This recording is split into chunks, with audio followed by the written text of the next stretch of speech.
तो हेलो दोस्तों, आज हम धान की प्रमुख बीमारियों और लक्षणों के बारे में बात करेंगे जो आपकी परीक्षा के लिए और कृषि की जानकारी के लिए महत्वपूर्ण होती है। तो हम बात करेंगे पहले ब्लास्ट रोग की, जिसे झोंका रोग भी कहते हैं।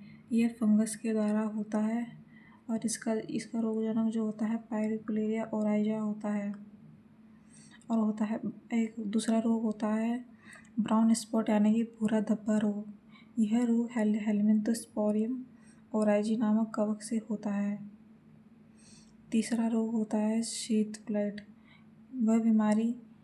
यह बीमारी जो होती है राइजोप्टोनिया सोलनाई कवक द्वारा होती है। चौथा रोग होता है बैक्टीरियल लीफ ब्लाइट, यानी कि जैसा कि नाम से ही पता चलता है जीवाणु पर्ण अंगमारी, यानी कि यह जैंथोमोनास और ओराइजी पीवी ओराइजी द्वारा होता है। तो पांचवा रोग है हमारा टंगरो रोग। यह एक विषाणु जनित रोग है। इस वायरस को कौन फैलाता है? ग्रीन लीफ हॉपर वो फैलाता है। छठा रोग है हमारा खीरा रोग। यह ना तो जीवाणु से होता है न ही कवक से, यह जिंक की कमी से होता है।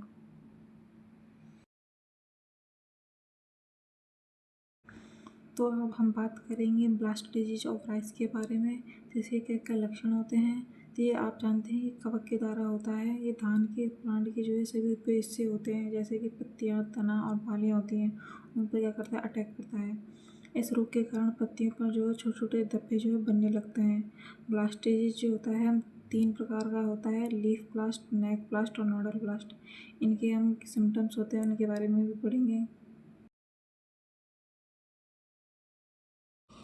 तो पहला है हमारा लीफ ब्लास्ट। इसमें पत्तियों पर शुरुआत में जो पानी जैसे धब्बे बनते हैं, जो बाद में कैसे हो जाते हैं? नाव के आकार के हो जाते हैं। और इन धब्बों का जो बीच का जो पोर्शन होता है वो हल्का सफ़ेद रंग का होता है और उसके किनारे जो होते हैं गहरे भूरे रंग के होते हैं। इस रोग के कारण पूरी क्रॉप जो है झुलसी हुई दिखाई देती है। और है नेक ब्लास्ट। नेक ब्लास्ट में पेनिकल यानी कि पुष्पगुच्छ जो होते हैं उसे गर्दन वाला क्षेत्र में जो काला रंग विकसित हो जाता है और इस संक्रमण के कारण बालियाँ जो है टूटकर नीचे लटक जाती है। यदि यह संक्रमण दाना बनने से पहले होता है तो बालियाँ क्या रह जाएंगी? खाली रह जाएंगी। और इनको हम डायग्राम के माध्यम से भी समझेंगे। जैसे मान लीजिए कि यह एक प्लांट है। इस प्लांट में जो है पहले पानी जैसे धब्बे उत्पन्न होते हैं इस प्रकार से। फिर ये धब्बे जो होते हैं धीरे धीरे बाद में इनके जो धब्बों का बीच का भाग जो है हल्का सफ़ेद रंग का और इनके किनारे जो है गहरे भूरे रंग के हो जाते हैं। जैसे कि ये नाव के आकार के हो जाते हैं, इनके बीच का भाग जो है सफ़ेद रंग का हो जाएगा। इस प्रकार से ये धब्बे उत्पन्न होंगे, यानी कि लीफ ब्लास्ट रोग होगा। तो नेक ब्लास्ट में जो होता है पेनिकल का यानी गर्दन वाला क्षेत्र, उसमें जो है काला रंग विकसित हो जाता है। कहाँ पर? यहाँ पर जो है काला रंग जो है विकसित हो जाएगा, ये पेनिकल के गर्दन वाले क्षेत्र पर। और नोड ब्लास्ट में तने की जो गांठ होती है उसमें जो है काला या गहरे रंग के भूरे के धब्बे बन जाते हैं। यहाँ पे ये तने वो है गांठ जहाँ पर जो काले या भूरे रंग के जो है धब्बे बन जाते हैं। तो ये हमारा जो होता है नेक ब्लास्ट होता है। ये नोड ब्लास्ट यानी कि तने पर जो है गांठ बन जाना, ये हमारा जो होता है लीफ ब्लास्ट होता है।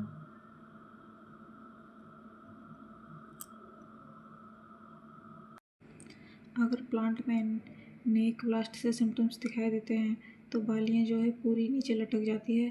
अगर प्लांट में नोड ब्लास्ट के सिम्टम्स दिखाई देते हैं तो गांठें जो है सड़ने लग जाती है और पौधा कमज़ोर होकर पूरा ही नीचे लटक जाता है।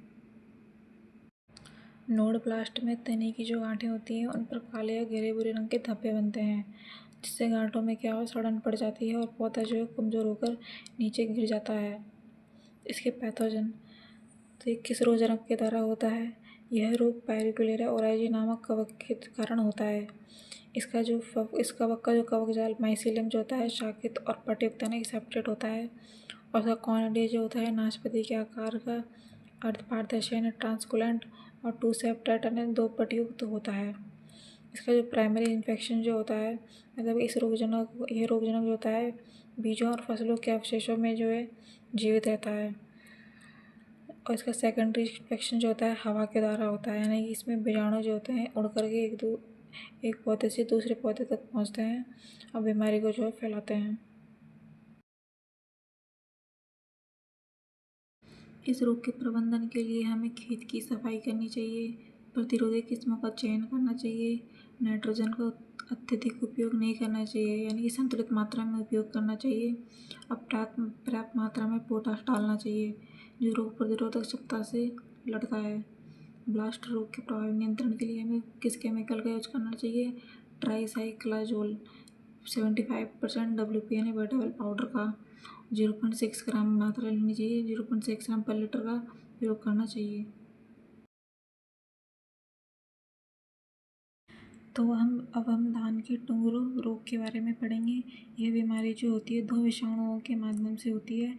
पहला तो है राइस टंगरो बेसिलिफॉर्म वायरस, एक है राइस टंगरो स्फेरिकल वायरस। तो इसके सिम्टम्स क्या क्या होते हैं? तो टंगरो से जो प्रभावित पौधा जो होता है वो बौना रह जाता है और पौधे में जो है कल्ले भी कम निकलते हैं। पत्तियों का रंग जो होता है हल्का पीला या नारंगी पीला हो जाता है। पत्तियों में रंग की जो बदलाव की शुरुआत होती है वो पत्ती की नोक से शुरू होती है और जो धीरे धीरे जो है निचली पत्तियों तक पहुंच जाती है। इस रोग में जो है फूल भी देर से खिलते हैं और बालियाँ भी जो है देर से निकलती है। तो अब इसके पैथोजन के बारे में जानेंगे, रोगजनक के बारे में। तो यह रोग जो होता है लीफ हॉपर के द्वारा फैलता है। इसमें सबसे प्रभावी जो वाहक होता है वो ग्रीन लीफ हॉपर होता है। इसमें 2 पार्टिकल्स होते हैं जैसे कि आपने पहले पढ़ा RTVV और एक होता है RTSV पार्टिकल। तो ये जो RTVV पार्टिकल बेसिलिफॉर्म वायरस जो पार्टिकल होता है वो रोड शेप्ड का होता है और 100 से 300 डायमीटर व्यास का होता है। इसमें आनुवंशिक पदार्थ जो है DNA पाया जाता है जो 8.3 kb होता है उसके लगभग होता है। और RTSV यानी स्फेरिकल वायरस जो होता है आइसोमेट्रिक शेप का होता है और ये 30 nm व्यास का होता है और इसमें पॉली एडिनिलेटेड सिंगल स्ट्रैंड RNA पाया जाता है लगभग 12 kb।